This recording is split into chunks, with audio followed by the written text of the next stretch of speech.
From her tender years to nearly a decade, constant regrets, and lots of perseverance, these elements shape Louisa Carmody's journey to self-publish. Initially unsure about pursuing writing as a career, Louisa was constantly called back by her love to the writing work, and after many tries, she flawlessly completed her debut. Louisa's story is one about learning and faith, especially never giving up on a dream. Today, we join with such an inspiring guest who teaches that even if the journey is longer than others, it doesn't make it less meaningful. Welcome to Writing Inspiration with Marquee Books. Hi, everyone. Thanks for joining us today, Luisa. Thanks for having me. So, Luisa, what inspired you to become a writer at this point in your life? So I actually started writing this particular book, when I was 19, which is now 9 years ago. But when I was younger, very cliche, I was always into creative writing in school and everything. It was my favorite subject, and I always loved to do it, but I guess I never really thought of it being a career option or being something that was actually viable, because when you're graduating high school, they don't kind of encourage you to go and try and be an author, because there's not many people who actually succeed in doing so. And so I originally wrote this book when I was 19, just because I wanted to read it. And so between then and now, having published a month ago, nearly 2 months ago, I kind of picked it up and put it down a lot of times and didn't start taking it seriously until about 2 years ago, where I think I was traveling and I was just thinking, you know what, maybe I could try, maybe I could actually finish this, maybe I could make it good, maybe I could try and get it published. And I decided to just start and see what happens and, take it a bit more seriously. I started my social media, and that really kind of pushed me to actually work on it, because then people were following me and asking about it. And here we are. We ended up with it published 2 months ago. Wow. So 2 months ago, you published the book? Yes, the 9th of January. So almost exactly 2 months. Did it take you long to do it? To the publishing part? Yeah.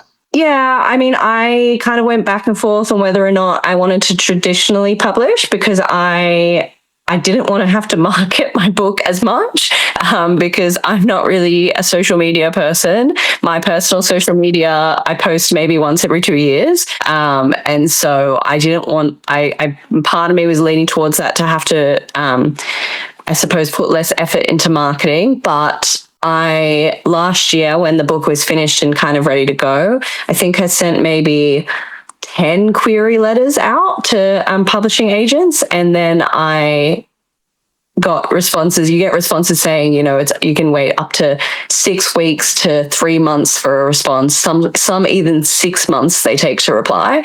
And I went, I'm too impatient for this. I'm just going to do it myself. And so I didn't want to kind of wait to find out. And you get a lot of rejections as well. And so, waiting 6 months to only be rejected, it could have taken years and years and years for it to get published.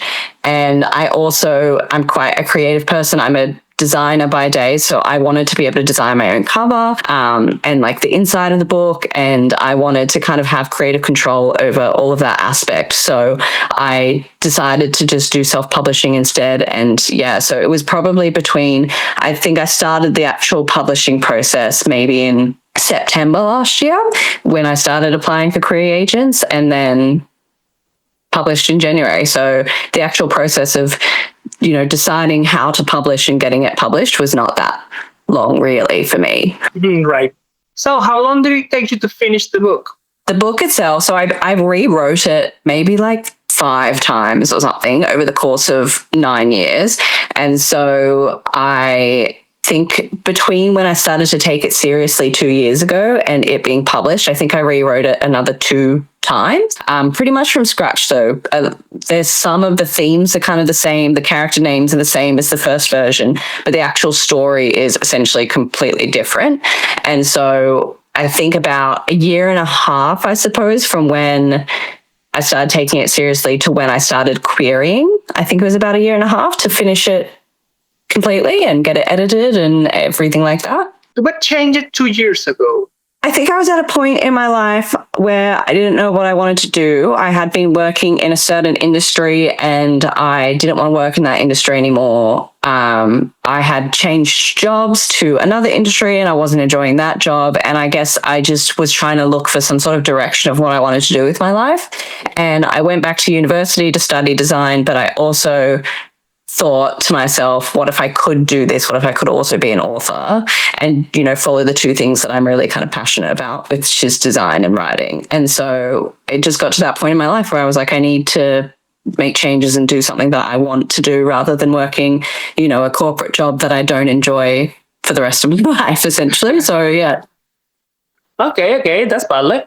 So, were you inspired by another author while you were working on your book? There were a few. So I really enjoyed when I was younger.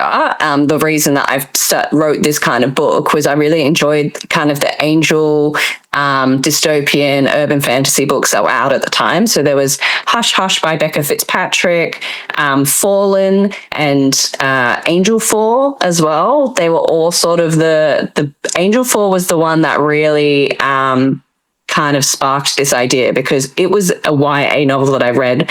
Maybe it did, but there was it kind of sparked an idea for me that a similar story, but different, bit more adult, bit more gritty, and following kind of like a different storyline with, twists and turns and things, because that book was, it was a very YA book. I don't think I could read it again as an adult.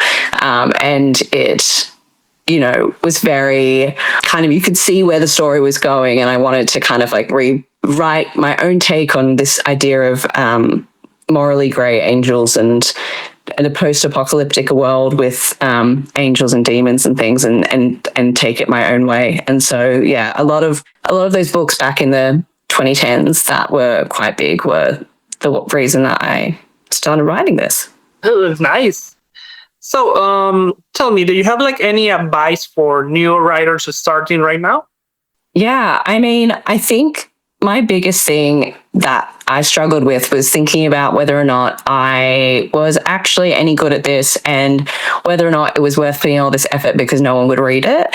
And I think the biggest thing is to always remember when you're having that feeling of imposter syndrome is to remember that every single book out there in the world has someone who loves it. There's always going to be people who hate it, but there's also always going to be people who love it. And there's going to be people who have been thinking about the story as well, but just didn't know it. And so they wanted to read this and they just didn't know it. So I think determination and reminding yourself that one day this could be someone's favorite book is kind of the way to get finished. And as well, posting on social media really held me accountable because once people knew I was writing this book and wanted this book and were asking about it, I was like, okay, well, I guess I have to finish and actually publish. So it's a really good way to hold yourself accountable. Yeah. So do you have a story of how you named your book? Yeah. So originally, when I was 19 and I wasn't actually going to do anything with it, I called it War of Worlds. And that was kind of for anyone who's read the book, it is about a war between different worlds. But as it kind of got older, the book got older and I got older, it then turned into War Between Worlds. And then I also thought about it, once I realized it was going to be more than one book, it was going to be a series, it kind of felt more like a series name rather than an actual book name. And so then I landed on The Shadows That Listen, book 1 of the War Between Worlds series. And so for the people who have read the book, The Shadows That Listen is quite a hint into the kind of story that it is. Actually, I prefer that. It's it sounds great. And actually, the first two are already kind of famous and used. Yeah, that was the other thing is that there's War of Worlds, the big alien book and movie. So I wanted to kind of stay away from that as the actual book name. But War Between Worlds, it does also kind of encompass the series. It is really what the series is about, and so I think it works quite well as the series name. And then The Shadows That Listen works well as the book 1. So what's the theme of your book? The theme? Mm-hmm.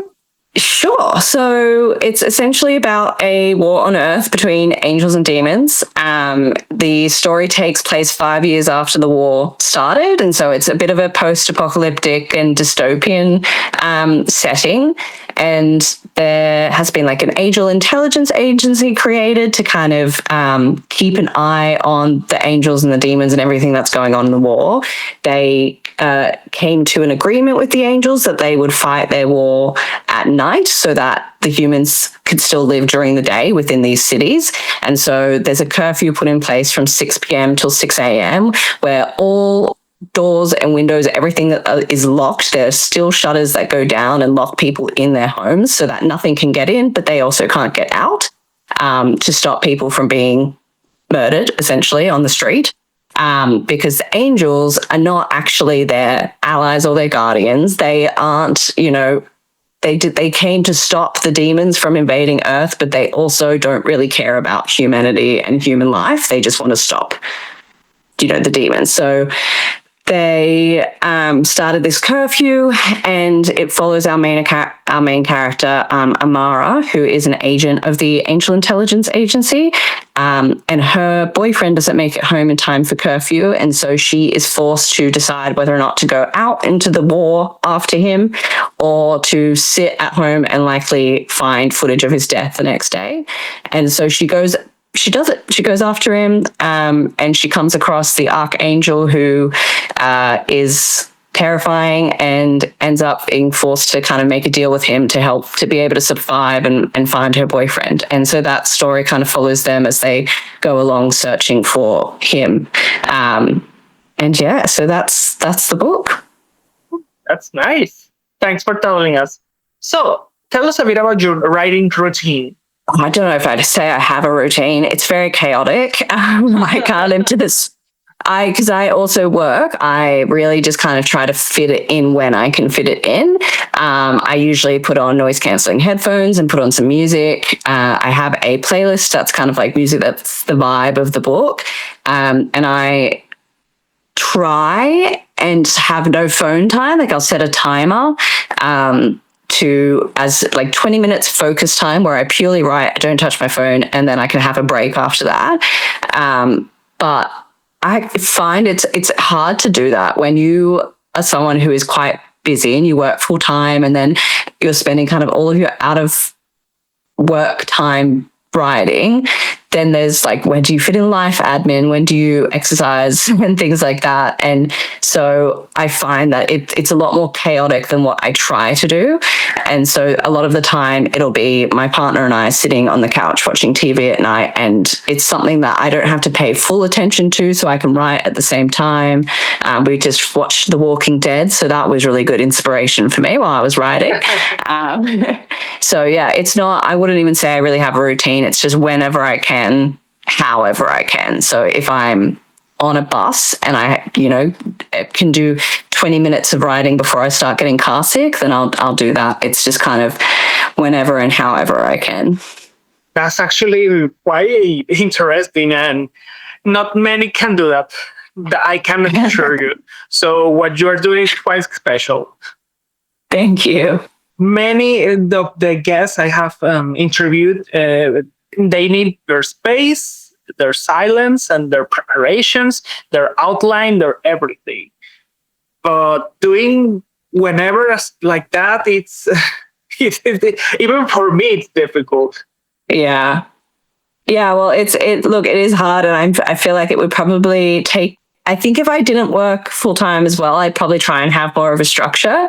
But because I do, and my partner as well works kind of opposite hours to me, so whenever he's home, I try and be with him. And so it really just means I can't pick and choose what times I write. It's just, I really have to adapt and just do whenever and however. But it works. It's, the book got out, it got published, and so it somehow worked. So as a self-published author, do you have like a support network to help you, editing, revisions, stuff like that, maybe other writers, friends? Yeah, I mean, I definitely have other writer friends who I've met through my social media accounts, who have been great to kind of like talk through this whole process with. And I also have beta readers. So I found those through TikTok. I did a video saying that I needed beta readers. And they did book 1 beta reading, and I'll likely use at least most of them again for book 2. And so they were really good for helping me figure out what my book was missing, where there were any plot holes and things like that. And then I also had amazing ARC readers who I had an incredible 1,080 people sign up within one day to be an ARC reader, which was overwhelming. I then had to kind of choose. Unfortunately, I couldn't send it to all 1,000 people, so I kind of had to choose between them. But the support there was incredible. That's what really made me feel, kind of hope, I suppose, for self-publishing, because I was like, wow, this many people want to sign up to be an ARC reader, then hopefully, people do actually want to read this story. And I also have an editor, so I found her through a marketplace called Readsy. I don't know if you've heard of Readsy, but they have editors, cover designers, all that sort of thing. So I found her through that, and she did a copy edit of my book before it was published to make sure, try and, comb through any grammar and spelling mistakes and making sure that the sentences flowed well and things like that.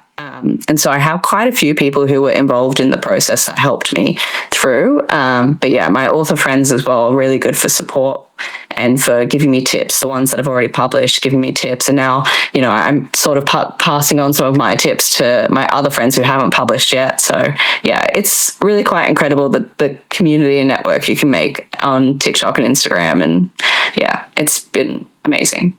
In these 2 months, how have you been handling the marketing?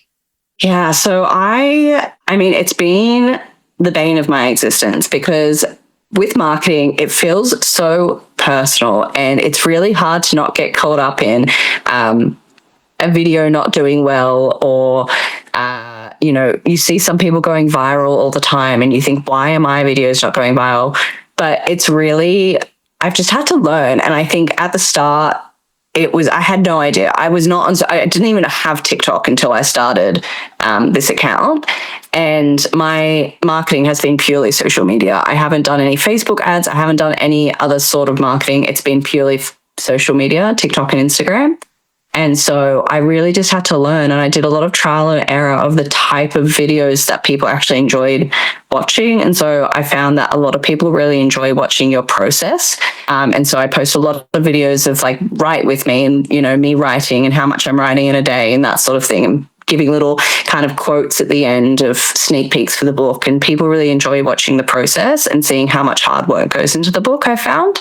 Kind of combined with more like book trailer videos and quotes and things like that. But I think definitely leading up into publishing, it was very different to now that it's published. Leading up into publishing, it was a lot more of the process. Like every single thing I did, I would make a video about it. So when I was sending my book off to my beta readers, it was a video. When I hit a certain amount of people on my newsletter, it was a video. That's actually another thing for marketing, is the newsletter was really, really helpful. So I pushed it through social media, trying to get people to sign up for the newsletter and saying, if you sign up, you can read the first chapter. And so I think I have over 3,000 subscribers or something, but that really helps to engage people, because with social media, not everyone's going to see every video. Even if you have 100,000 followers, not all of your videos are going to be seen by all of your followers. But with newsletters, it gets delivered to their inbox every time you send an email. So it's a lot more targeted towards these people who actually want to read your book because they've signed up for your newsletter. Based on what you just said, it doesn't seem you have that much problem with marketing. I just don't, just that you're doing another approach. Yes. I think at the start I had a lot more issues, and I was really affected when, things weren't doing well. But it took me 2 years. It's been nearly 2 years since I started my social media and started marketing, and it has taken time. And I think I wanted to go viral straight away and, blow up and not have to do as much, but it's just not the reality of it. And it just takes time, and you've got to really look at your content and think about what is working and what's not working, and look at what other people are doing and why is that working compared to my video, and just kind of learn. You've got to constantly learn. And it does help. Both my siblings work in marketing. So that does help. I can help you with things. Well, one use the tools they have in hand. So tell me, how do you stay creatively inspired? I think for me, it's quite easy because I'm also like my day job is creative too. So my whole world, my whole life is kind of creative.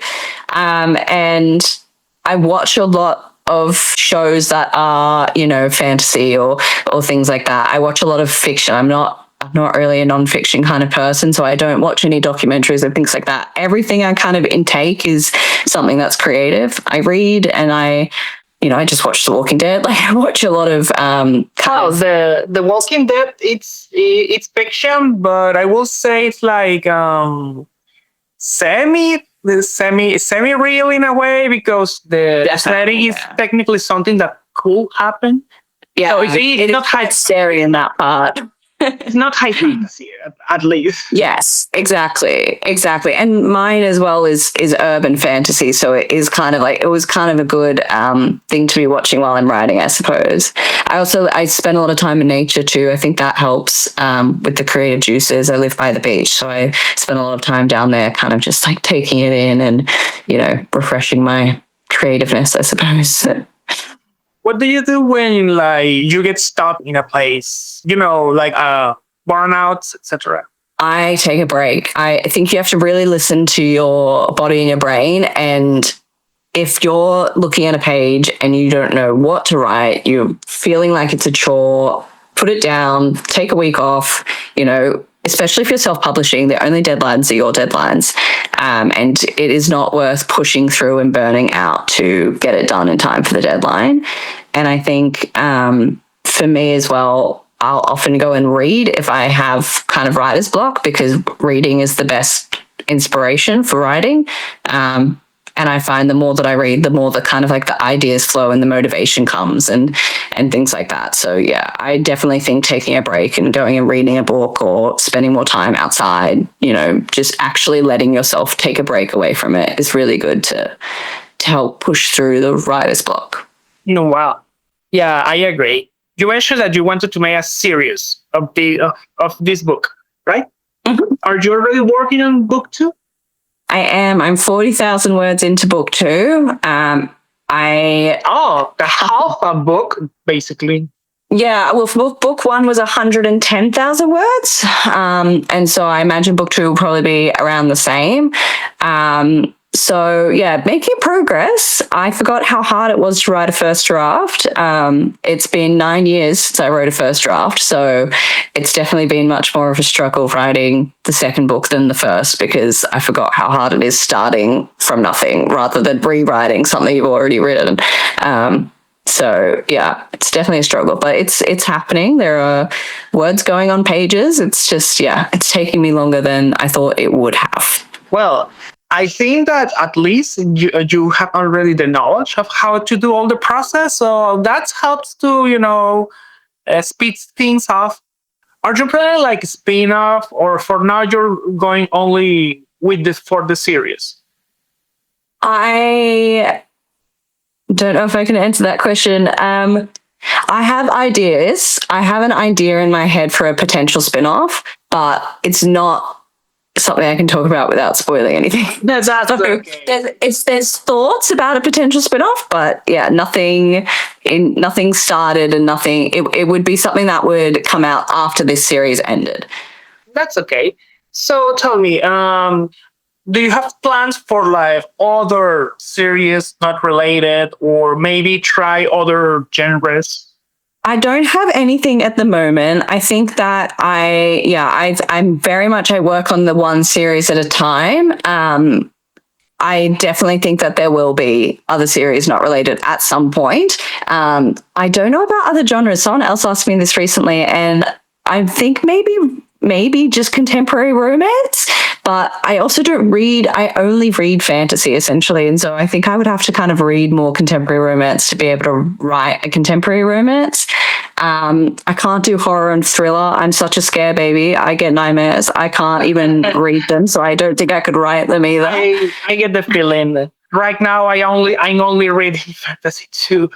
I had like 2-3 years ago, I had a romance interest, but then I kind of got bored and they went into fantasy. Yeah, that's why I like fantasy romance, because I do like reading romance, but I feel like I need the more high stakes to it. I need the fantasy aspect to make it more interesting, I suppose. I don't know. Yeah.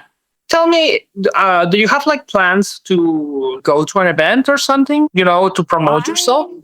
I would love to. I currently, I did an event. I did a book launch event in January. I held it in Sydney at a bookstore and cafe. And it was incredible. It was so much fun. There was about 45 people there in this small space with no air conditioning in the middle of summer, and everyone was sweating. But it was amazing because it meant everyone spoke to each other. People made friends. Like, it was so much fun.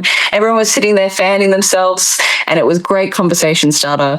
And yeah, it was really amazing turnout. And a lot of people bought a signed copy, and it was incredible. And so I would love to do more events and go to more events. I think because of work as well, I struggle to find the time to kind of look into those sorts of things. But I would love to. If the opportunity came up to do more signings and events, then I would love to. Well, I think in Sydney there are like book events once a year. Well, the big ones. Yeah. Yeah, they do. They do one. I can't remember what it's called. I haven't been before. They do one at the Olympic Park Stadium, and I don't know if they get smaller authors to come and do signings there, but it's definitely something I should look into. You've given me the bump I needed.